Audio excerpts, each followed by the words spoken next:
Welcome to There Is a Method to the Madness. My name is Rob Maxwell, and I'm an exercise physiologist and personal trainer. I am the owner of Maxwell's fitness programs, and I've been in business since 1994. The purpose of this podcast is to get to the real deal of what really works, and most importantly, why things work. Hence the name, There Is a Method to the Madness. Before I get to today's show, I want to thank Jonathan and Lynn Gilden of the Gilden Group at Realty Pros. They are committed to providing the highest level of customer service in home sales. Why don't you give them a shout and figure out what your home is worth? 386-451-2412. Today I'm going to talk about a question I had on social media. I've said before on this show that I really like questions, because questions, they when they come at me, they make me feel useful, like somebody's got something that they really want to know, and you're not like telling them exactly what they need to do and all this. So it's kind of nice to say, all right, so here's what my educated advice is on this. Here's my educated and experienced answer to this. I really like it. So sometimes I will ask questions on various forms of social media, whether it be Facebook or X, Threads, whatever. And I'll say, what questions regarding health and fitness might you have for me? And interestingly enough, it's usually Facebook where I get the most responses. And I got a few this past time. One I thought was pretty pertinent information. Like, this is something that I thought that everybody would want to hear. One was like something I'm reading going, man, I'm not going to touch that with a 10-foot pole, so to say.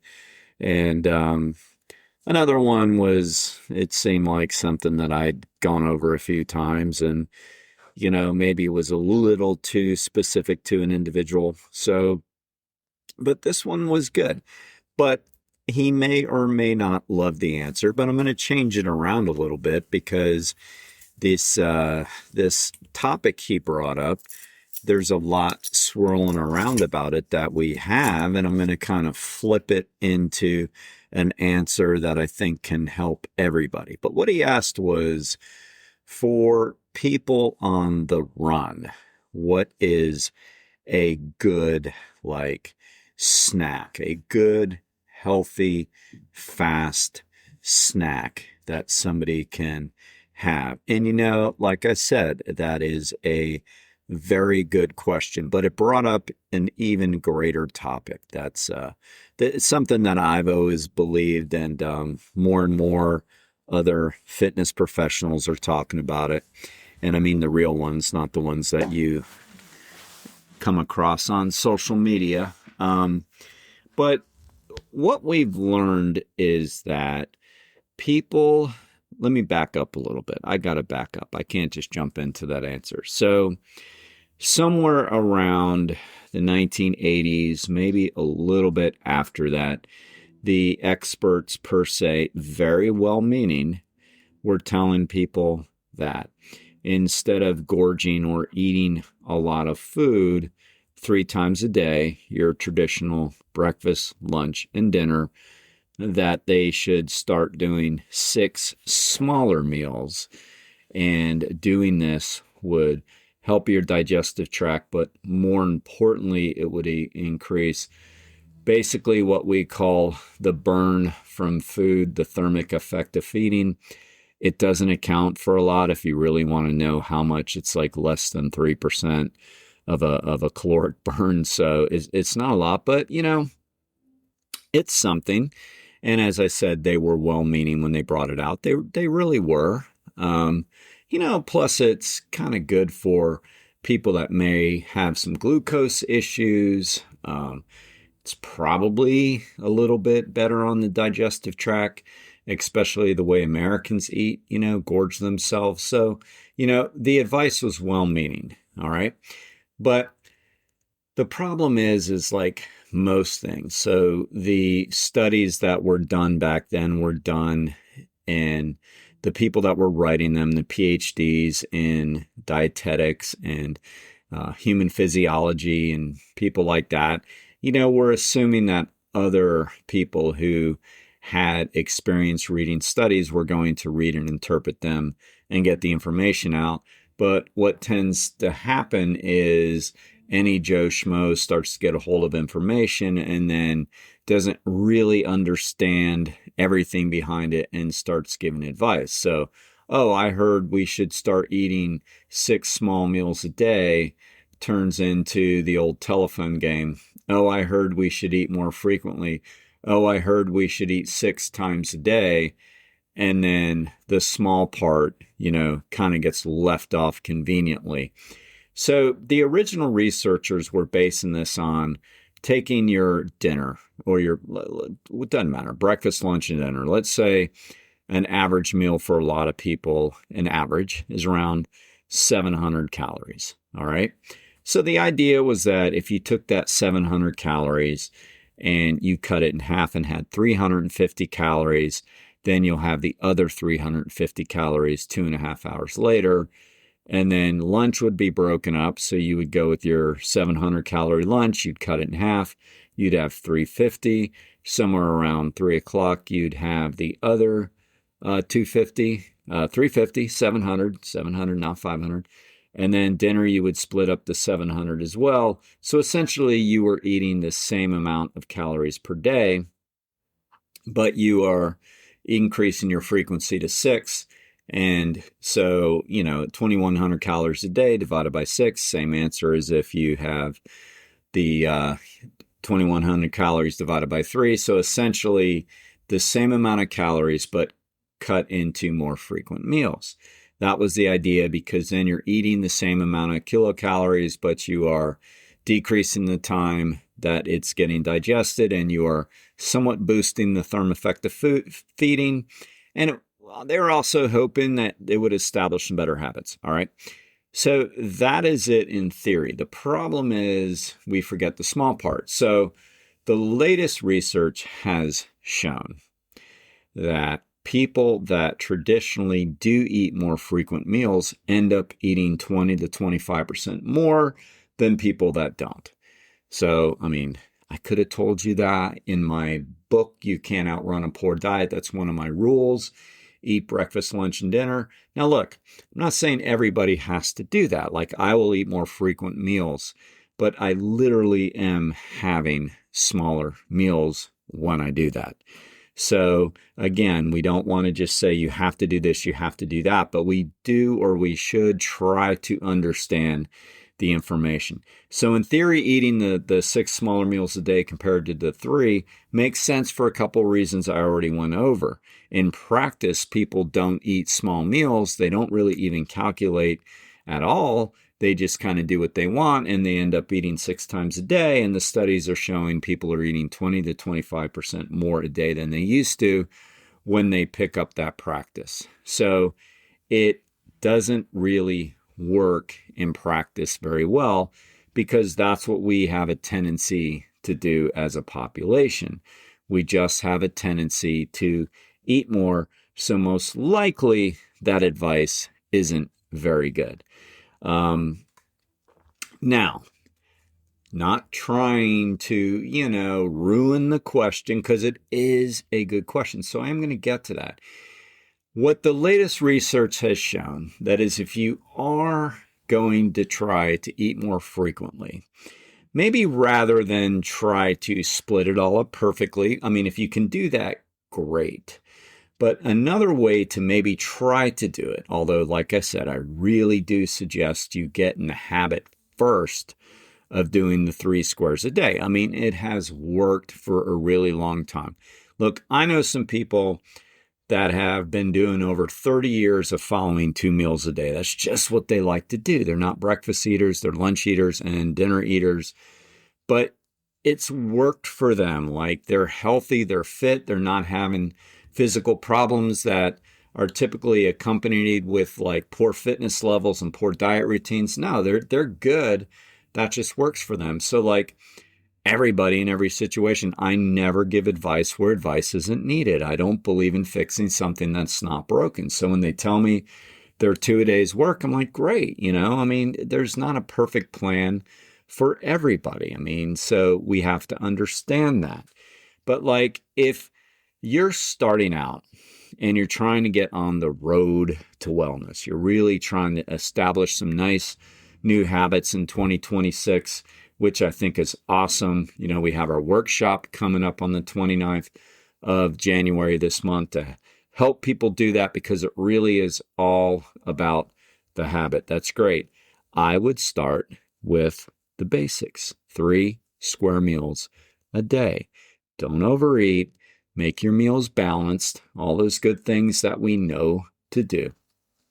After you've established that, if you'd rather split it up a little bit, the advice has been to perhaps, and this gets back to Mr. Jerry's question finally that he asked, to go with somewhere around a 200 calorie snack. No more than 200 calories. So, conveniently, that's the kilocalories of a medium size, not, small, not some of the large, but the protein bars, and that I could go a whole thing on the best kind of them. I mean, a lot of them are just nothing more than processed, fancied up candy bars, but there are some that are better than others that focus on the protein, lean proteins that are low in sugar, high in fiber.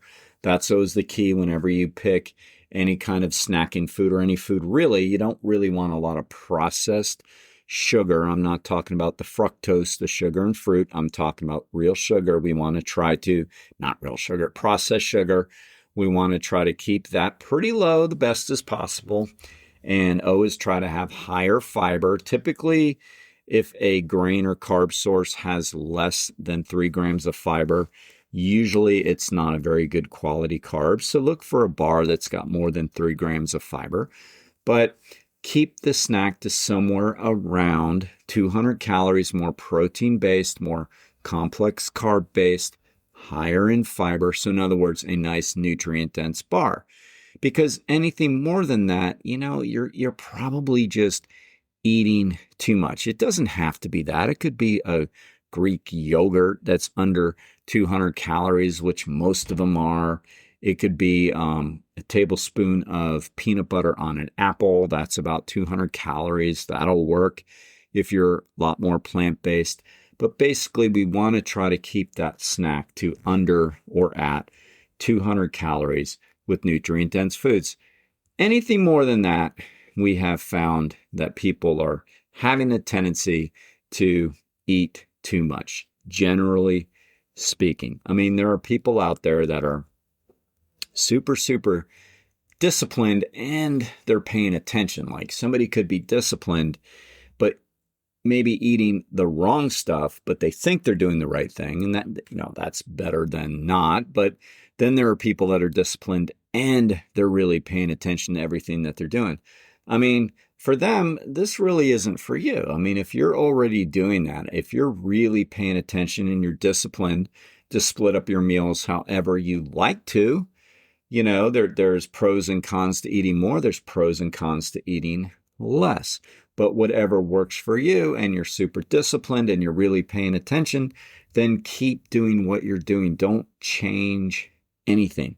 Sometimes we have a tendency to hear new things that come out. And by the way, this isn't really that new. I mean, they've been looking at the different diet structures for a long time, of course, because diets are always in the news. Diets are always popular.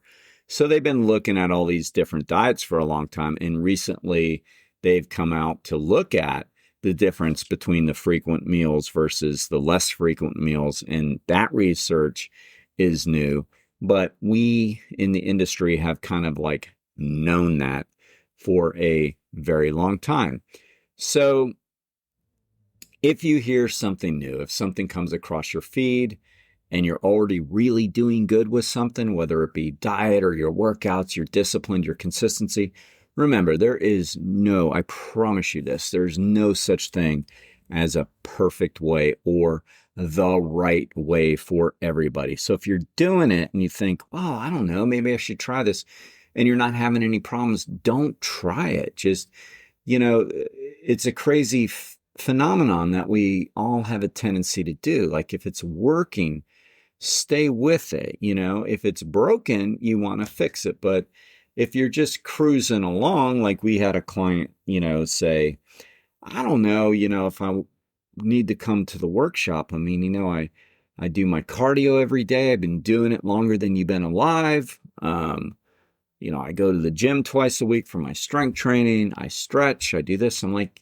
yeah, exactly. Like, you don't need to. Like, you're doing it. This is for people that like need some help learning why it's important to make it a priority and then how to make it a priority. So when things come up and you don't have an issue, just keep scrolling. Don't feel like you're missing out. Fear of missing out. As the kids say, don't worry about it. You're probably not.